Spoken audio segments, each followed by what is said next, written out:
Hello students, इस video में हम करने वाले हैं एक्सरसाइज 3.3। चैप्टर है pair of linear equations in two variables. इसके मैं पहले एक्सरसाइज 3.3 का क्वेश्चन वन के ऑल पार्ट्स, क्वेश्चन टू में तो एक ही है क्वेश्चन टू, और क्वेश्चन थ्री का एक पार्ट, फर्स्ट पार्ट मैं कर चुकी हूँ। आप चाहें तो उसको देख सकते हैं। राजेश चौधरी क्लासेस डालेंगे, टाइप करेंगे और एक्सरसाइज 3.3 डालेंगे तो आपको मिल जाएगा।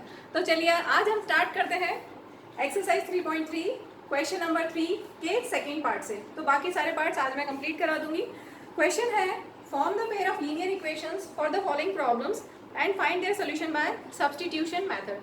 तो ये पूरी एक्सरसाइज में हमें सब्स्टिट्यूशन मेथड ही यूज करना है। तो क्वेश्चन दिया है second part, the larger of to supplementary angles exceeds the smaller angle by 18 degree, find them. तो सबसे पहले आपको सप्लीमेंट्री एंगल्स का कंसेप्ट क्लियर होना चाहिए। पता है ना सप्लीमेंट्री एंगल्स क्या होते हैं? जिनका सम 180 होता है। दो एंगल्स का सम अगर 180 है तो सप्लीमेंट्री होते हैं। और कॉम्प्लीमेंट्री क्या होते हैं? जिन एंगल्स का सम 90 डिग्री होता है। ठीक है, तो यहाँ पर सप्लीमेंट्री एंगल्स हैं। तो पहले हम एंगल्स ले लें। Let angles be x and y, let angles be x and y. और आपको ये पता है क्योंकि ये सप्लीमेंट्री है तो इन दोनों का सम कितना होगा? 180 डिग्री। ठीक है, सप्लीमेंट्री एंगल्स है तो इनका सम 180 डिग्री। अब क्वेश्चन देखते हैं, क्वेश्चन में क्या दिया है? Larger of to supplementary angles. तो इसमें से एक को हम एज्यूम कर लें कि कोई एक लार्जर एज्यूम कर लेते हैं। लेट यहीं पर and x is greater than y, let angles be x and y and x is greater than y।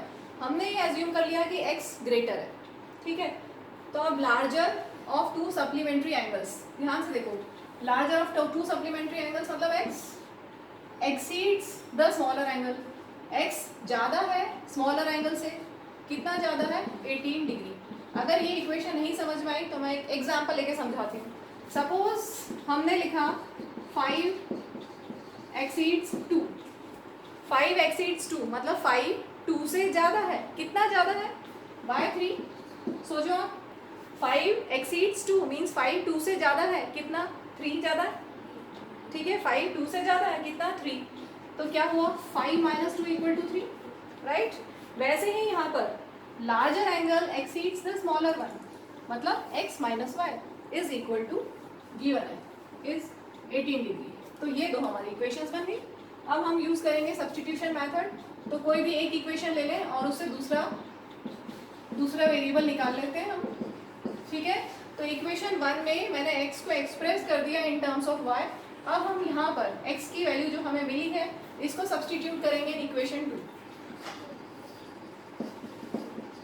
Substitute the value of x in equation 2।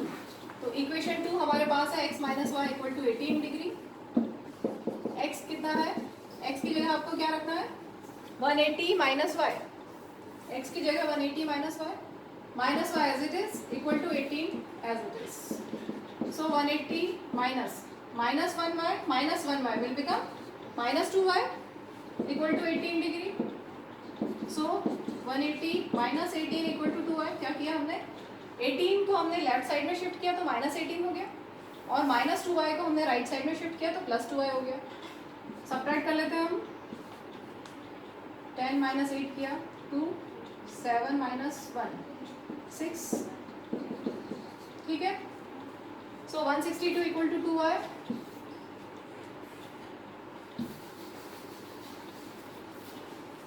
यहाँ से क्या हो जाएगा? 2 इंटू आई, 2 मल्टीप्लाई है, दूसरी साइड जाएगा तो डिवाइड हो जाएगा, डिवाइडेड बाय 2, सो 81। तो एक एंगल आ गया हमारे पास 81 डिग्री। y is 81 degree. अब आप किस में पुट कर देंगे? जो हमने x को एक्सप्रेस किया हुआ इन टर्म्स ऑफ y, उसमें y की वैल्यू पुट कर देंगे। x equal to 180 - y, 180 - 81 that is 99 degree. Therefore angles are 99 degree and 81 degree. ये आपका हो गया सेकेंड पार्ट कंप्लीट। नेक्स्ट करते हैं हम सेकेंड पार्ट। यहाँ पे आपको दिया हुआ है थर्ड पार्ट में, coach of a cricket team buys 7 bats and 6 balls for ₹3,800। तो 7 बैट्स और 6 बॉल्स को परचेज किया है 3,800 में। Later she buys 3 bats and 5 balls for rupees 1750, ये आपको दिया हुआ है. Find the cost of each bat and each ball. Let cost of each bat be rupees x and cost of each ball be rupees y. ठीक है, इस तरह का क्वेश्चन आप लोग एक्सरसाइज 3.1 में भी कर चुके हैं और वहाँ पर हमने ग्राफिकली किया था. यहाँ पर हमें सब्स्टिट्यूशन मेथड से करना है.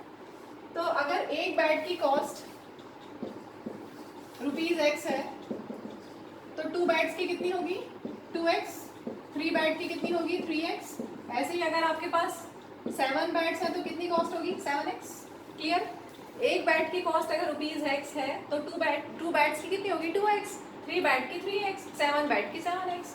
ऐसे ही बॉल के लिए हम समझ लें सेम कंसेप्ट. अगर एक बॉल की हमने कॉस्ट ली है रुपीज y तो 2 बॉल्स की कितनी होगी 2y, 3 बॉल्स की कितनी होगी 3y.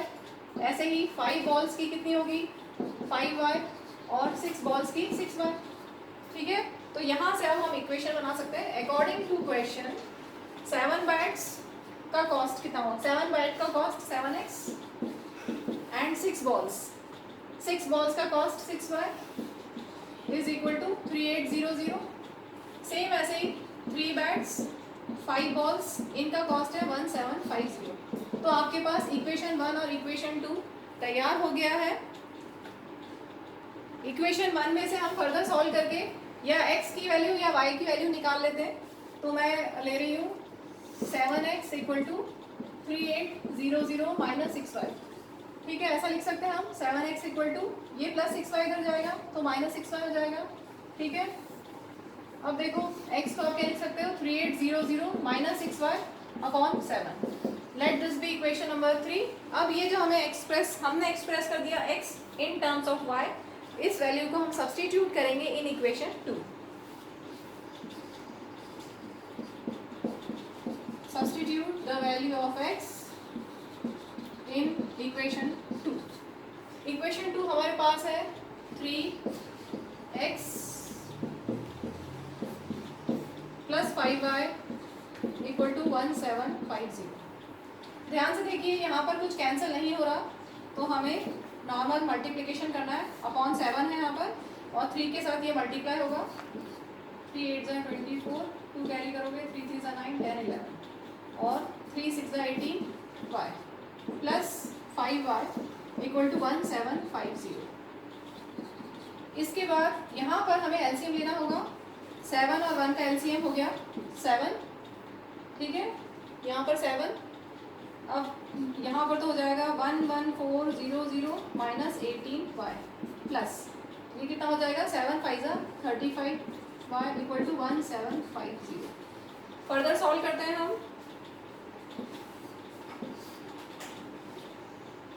11400. अब यहाँ पर है माइनस 18 प्लस 35. इसको कैलकुलेट कर लो 17y आ रहा है प्लस 17y इक्वल टू ये जो डिवाइडेड बाय 7 है इधर जाके मल्टीप्लाई बाय 7 मल्टीप्लाई हो जाएगा. 7 इस साइड डिवाइड में है दूसरी साइड जाएगा तो मल्टीप्लाई हो जाएगा. ठीक है, so 11400 plus 17y is equal to calculate कर लें इसको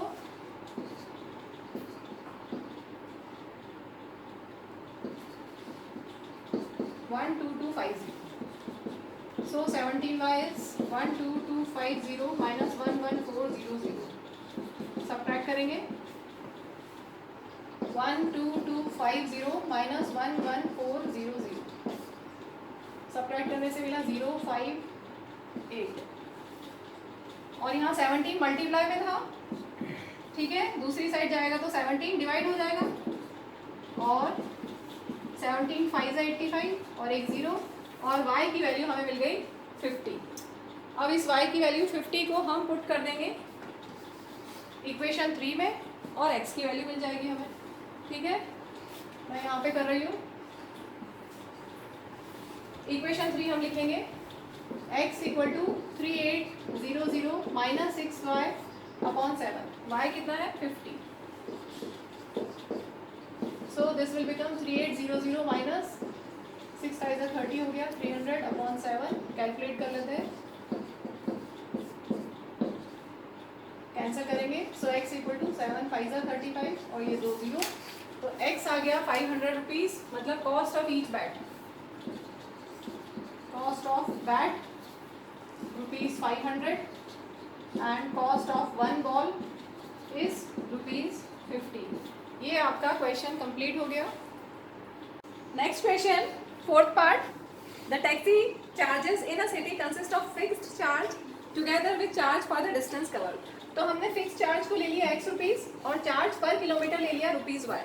अब आगे दिया है क्वेश्चन में for a distance of 10 kilometre, अगर आप 10 किलोमीटर डिस्टेंस ट्रैवल करते हैं तो चार्ज कितना आपको देना है, टोटल चार्ज आपको देना है 105 रुपीज़। और आगे दिया है for a journey of 15 kilometre the charge paid is rupees 155। अब आगे पूछा है what are the fix charges and charge per kilometre. आगे एक और पार्ट है, how much does a person have to pay for travelling a distance of 25 kilometre. 10 kilometre के लिए इतना पे करना है, 15 किलोमीटर के लिए इतना, तो 25 किलोमीटर के लिए कितना पे करना होगा। तो पहले हम फिक्स्ड चार्ज और चार्ज पर किलोमीटर निकाल लेते हैं, एक्स और वाई निकाल लेते हैं, उसके बाद इसको सॉल्व करेंगे। तो देखिए आपको 10 किलोमीटर डिस्टेंस ट्रैवल करना है और 15 किलोमीटर डिस्टेंस ट्रैवल करना है, ठीक है। जब आप 10 किलोमीटर डिस्टेंस ट्रैवल करते हो तो आप 105 रुपीज़ पे करते हो, और 15 किलोमीटर जब डिस्टेंस ट्रैवल करते हो तो आप पे करते हो रुपीज़ 155, ठीक है। ये तो क्लियर हो गया इतना क्वेश्चन में दिया हुआ डेटा। अब इन्होंने बोला है कि आपको फिक्स्ड चार्ज तो देना ही देना है, तो x रुपीज़ तो हमें पे करना ही है, और साथ में x तो आप अकॉर्डिंग टू क्वेश्चन आपको x रुपीज़ तो पे करना ही है। इसके बाद हमने लिया है चार्ज पर किलोमीटर, मतलब 1 किलोमीटर के लिए कितना चार्ज है ₹y। ध्यान से सुनिए, 1 किलोमीटर के लिए कितना चार्ज है ₹y, तो 10 किलोमीटर के लिए कितना चार्ज होगा, ऐसा सोचो। अगर 1 किलोमीटर के लिए ₹y तो 2 किलोमीटर के लिए कितना हो जाएगा 2y, 3 किलोमीटर के लिए कितना हो जाएगा 3y, तो ऐसे ही 10 किलोमीटर के लिए कितना हो जाएगा 10y, और 15 किलोमीटर के लिए 15y। क्लियर, बस इसी को हमें यूज़ करना है। तो यहाँ पर दिया हुआ है 10 किलोमीटर के लिए हमें पे करना है 105, तो 10 किलोमीटर के लिए हमें कितना देना होगा 10y, और टोटल पे करोगे आप 105। फिक्स्ड चार्ज तो लगना ही लगना है, और ये है चार्ज पर किलोमीटर, ठीक है। तो एक हो गई इक्वेशन ये। दूसरी इक्वेशन, फिक्स चार्ज तो लगना ही लगना है, प्लस 15 किलोमीटर के लिए कितना चार्ज हो जाएगा 15y इज इक्वल टू 155। तो ये इक्वेशन नंबर 2 तैयार हो गई अपनी। यहाँ पर इक्वेशन 1 को हम सॉल्व करेंगे।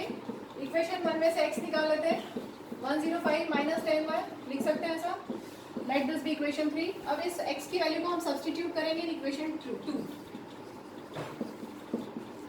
Substitute the value of x in equation 2। Equation 2 है x plus 15y equal to 155।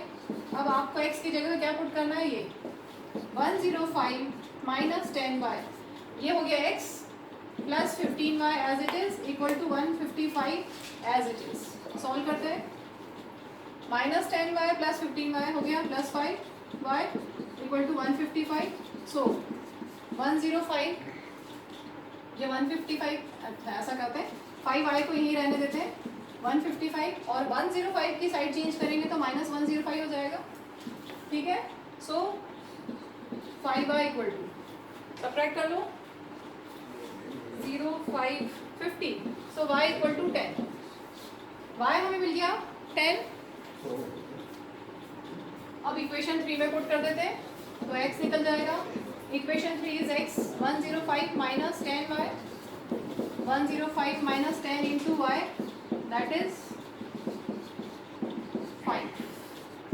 So fixed charge is ₹5 and charge per kilometer is ₹10। इस क्वेश्चन में थोड़ा सा और बच गया, 25 किलोमीटर के लिए कितना पे करना पड़ेगा, ये भी क्वेश्चन में पूछा है। 25 किलोमीटर अगर आपको जाना है तो कितना पे करोगे, तो अगर आपको 25 किलोमीटर जाना है तो फिक्स चार्ज तो लगना ही लगना है x रुपीज़, और 25 किलोमीटर के लिए कितना लगेगा 25y।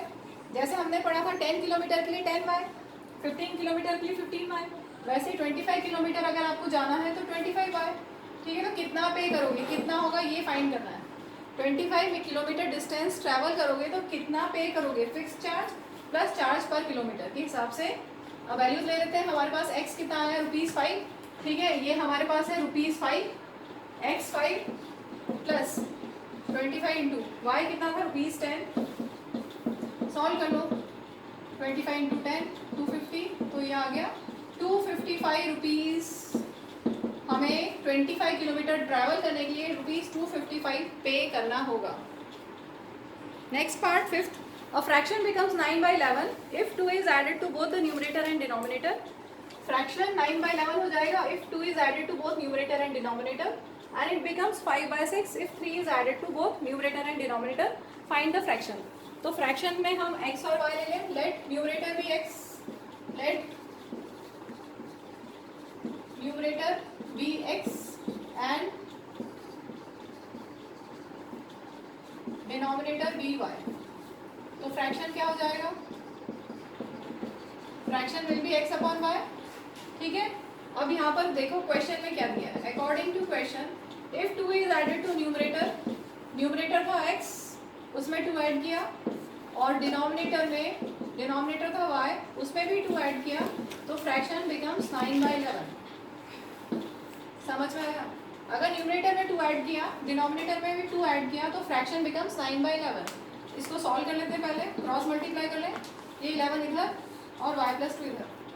11 को यहाँ पर लेके आएंगे, मल्टीप्लाई करेंगे x + 2 से, और y + 2 को क्रॉस करेंगे और मल्टीप्लाई करेंगे 9 से। So this will become 11x + 22, 11 into 2 is 22 is equal to 9y + 18, or you can write 11x + 22 minus 9y minus 18 equal to 0, क्योंकि हमें इसको स्टैंडर्ड फॉर्म में कन्वर्ट कर रहे हैं ना। पहले इसको आगे सॉल्व कर लें। 11x minus 9y plus 22 minus 18 हो जाएगा 4 is equal to 0। तो ये आपकी बन गई इक्वेशन 1। सेम ऐसे ही सॉल्व करके हम इक्वेशन 2 निकाल लेते हैं। क्वेश्चन अकॉर्डिंग टू क्वेश्चन और क्या दिया हुआ है, इफ न्यूमरेटर और डिनोमिनेटर में 3 ऐड करते हैं, न्यूमरेटर x में 3 ऐड किया, डिनोमिनेटर y में 3 ऐड किया, तो फ्रैक्शन बिकम्स 5/6, ठीक है। न्यूमरेटर में हमने ऐड किया, वापस मैं लिख रही हूँ, न्यूमरेटर में 3 ऐड किया, डिनोमिनेटर में भी 3 ऐड किया, तो फ्रैक्शन बन गया 5/6, ठीक है। क्रॉस मल्टीप्लाई करेंगे, ये 6 इधर गया और y + 3 इधर। 6 into x + 3 is equal to 5 into y + 3। Solve करेंगे, 6 into x plus 6 into 3 18 equal to 5 into y plus 5 3 = 15। So 6x + 18 minus 5y minus 15 equal to 0, or you can write 6x minus 5y plus 18 minus 15 is 3। ये equation 2 बन गई, ठीक है। Equation 1 और equation 2 है। इसके बाद वैसे ही करना जैसे हमने इतने सारे क्वेश्चंस में किया है, सब्स्टिट्यूशन करना है। तो इक्वेशन 1 में से हम क्या करें, x की वैल्यू निकाल लेते हैं। आप चाहें तो यहाँ से भी निकाल सकते थे, मैंने अब यहाँ पे स्टैंडर्ड फॉर्म में एक्सप्रेस कर दिया। पहले कभी कभी ऐसा भी बोलते हैं क्वेश्चन में कि एक्सप्रेस इन स्टैंडर्ड फॉर्म। आप चाहें तो यहाँ से इसके बाद के स्टेप से यहीं पे 22 को शिफ्ट करके और डायरेक्ट x की वैल्यू निकाल सकते थे। यहाँ से निकालो या वहाँ से निकालो, आंसर तो वही आएगा, ठीक है। तो अभी इक्वेशन 1 हम ले रहे हैं, और इक्वेशन 1 को मैं वापस ले रही हूँ। 11x minus 9y plus 4 equal to 0, ये है इक्वेशन 1। इसमें से हम x की वैल्यू निकाल लेते हैं। 11x इक्वल टू, इन दोनों को जब राइट साइड में शिफ्ट करेंगे तो साइन चेंज हो जाएंगे। माइनस 9y राइट साइड में जाएगा तो plus 9y, plus 4 right side में जाएगा तो -4, और x will be 9y minus 4 upon 11। Let this be equation 3। अब इसकी वैल्यू सब्स्टिट्यूट करेंगे। Substitute the value of x in equation 2।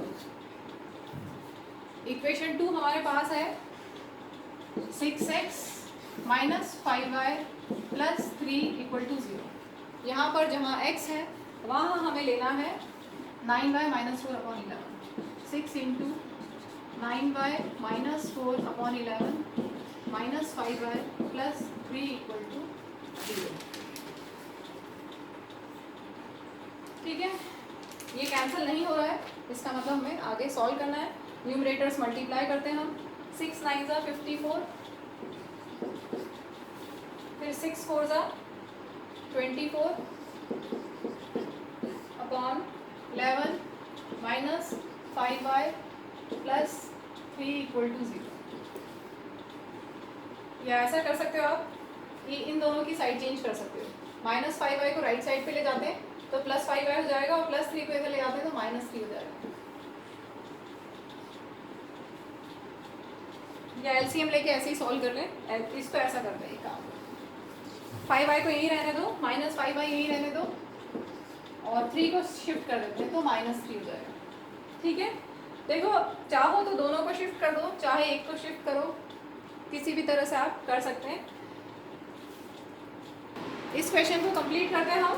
ये थोड़ा सा लेंथी हो रहा है, इसलिए मैंने यहाँ पर स्पेस कर दिया ताकि क्लियर दिखाई दे, नहीं तो कैलकुलेशन समझ ही नहीं आएगा।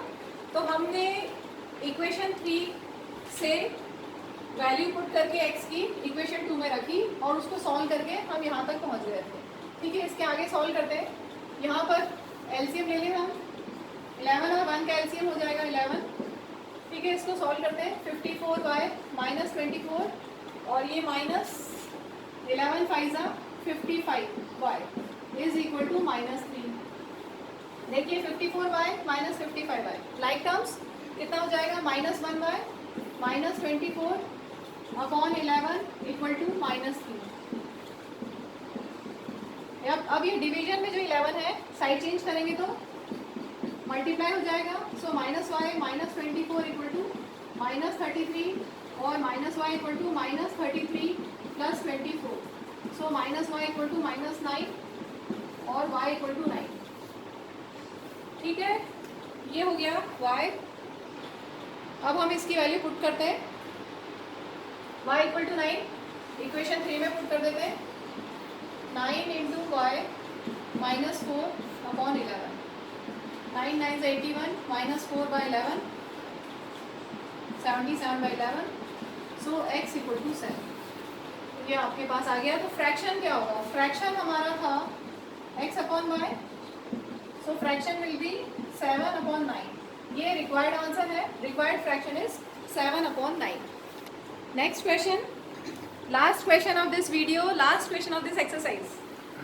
Sixth part, 5 years hence the age of Jacob will be 3 times that of his son. 5 years ago Jacob's age was 7 times that of his son. What are their present ages? तो जब भी as वाले question हो तो table format में अगर करोगे तो जल्दी समझ में आएगा। जैकब और सन, ठीक है, दोनों की एजेस हम ले लेते हैं।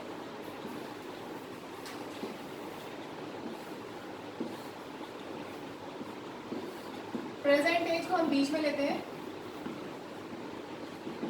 प्रेजेंट एज एक्स और वाई ले लें हम। ठीक है, present age X and Y. Jacob's present, let लिख लेना, let Jacob's present age be x and his son's present age be Y years. अब यहाँ दिया है 5 years hence, मतलब 5 years बाद में, 5 years hence, 5 years hence। अब सोचो 5 साल बाद कितनी एज होगी। अगर सपोज आपकी अभी एज है 15 years, अभी आपकी सपोज 15 years एज है तो 5 साल बाद कितनी होगी, कितनी होगी, 15 + 5 20। ठीक है, तो x + 5। ऐसे ही सेम सन की एज अगर y अभी है तो 5 साल बाद कितनी होगी, y + 5। ठीक है, और अब आगे देखो 5 years ago, 5 साल पहले, 5 years ago, 5 साल पहले जैकब की एज कितनी होगी। अगर अभी एज 15 है तो 5 साल पहले कितनी थी, 15 - 5। तो यहाँ पर x - 5, पहले x - 5 और सन की y - 5। तो ये हमारे पास एजेस का पूरा फॉर्मेट तैयार हमने कर दिया है। अब हम अकॉर्डिंग टू क्वेश्चन क्या क्या दिया हुआ है उसको पुट कर लेते हैं। According to question 5 years hence Jacob's age will be 3 times son's age. ठीक है, सिर्फ शॉर्ट में लिखा है समझाने के लिए। 5 years hence, देखो 5 years hence वाली एज पे आ जाओ। 5 years hence Jacob's age will be means equal to 3 times means 3 into sun's age. वापस से समझो, 5 years hence 5 साल बाद जैकॉब की एज कितनी हो जाएगी? 3 times द सन्स एज. ठीक है, तो इससे हम सॉल्व करके इक्वेशन बना लेते हैं स्टैंडर्ड फॉर्म में. x + 5 इक्वल टू, इसको सॉल्व करो, 3 into y प्लस 3 into 5 15. तो यहाँ से हम डायरेक्ट लिख लें x equal to 3y plus 15. इस प्लस 5 को यहाँ ले आएंगे तो -5. मैं बिना स्टैंडर्ड फॉर्म लिए डायरेक्ट x की वैल्यू निकाल रही हूँ. ठीक है, ये हो गई इक्वेशन 1. वैसे हम इक्वेशन 1 को पहले स्टैंडर्ड फॉर्म में सॉल्व करके इस इक्वेशन 1 बनाते हैं और फिर उससे x की वैल्यू निकालते हैं. हम ऐसा भी कर सकते हैं, डायरेक्ट हमने यहाँ पर x की वैल्यू निकाल ली है. ठीक है, तो ये तो हो गया 5 years हेंस वाली कंडीशन. अब 5 years एगो क्या दिया है? अकॉर्डिंग टू क्वेश्चन 5 years एगो क्या दिया है? क्वेश्चन में है 5 years ago Jacob's age was 7 times son's age. ठीक है, जैकॉब की एज 5 years एगो पे आ जाओ. Jacob's age will be Jacob's age was 7 times the son's age. ठीक है, ये सिर्फ समझने के लिए लिखा है. इसको सॉल्व कर लें. x - 5 is equal to 7y minus 7 5 35. So x equal to 7y minus 35. -5 की साइड चेंज करोगे तो +5. x equal to 7y minus 30. ये सेकेंड इक्वेशन है. सेकेंड इक्वेशन में हम सब्सटीट्यूट करते हैं x की वैल्यू. ठीक है, सब्सटीट्यूशन में यही होता है, substitute the value of x in equation 2. Equation 2 में हम ये x की वैल्यू सब्सटीट्यूट करते हैं. x की जगह हमें क्या लिखना है? 3y plus 10 is equal to, right side में हमारे पास है 7y minus 30. So 10 as it is. -30 की साइड चेंज करेंगे +30 और 3y की साइड चेंज करेंगे -3y. ठीक है, सो 40 इक्वल टू 4y और y इक्वल टू 40/4, या आप बोल सकते हैं y इक्वल टू 10 years. तो ये जैकॉब्स सन्स एज आ गई हमें 10 years. अब हम इक्वेशन 1 में या इक्वेशन 2 में किसी में भी पुट कर दें, x की वैल्यू आ जाएगी. तो मैं इक्वेशन 1 ले रही हूँ. Equation 1 x equal to 3y plus 10, 3 into y plus 10, 30 plus 10 that is 40 years. So Jacob's age is 40 years and son's age is 10. ये हमारा कंप्लीट हो गया एक्सरसाइज 3.3. Okay, bye.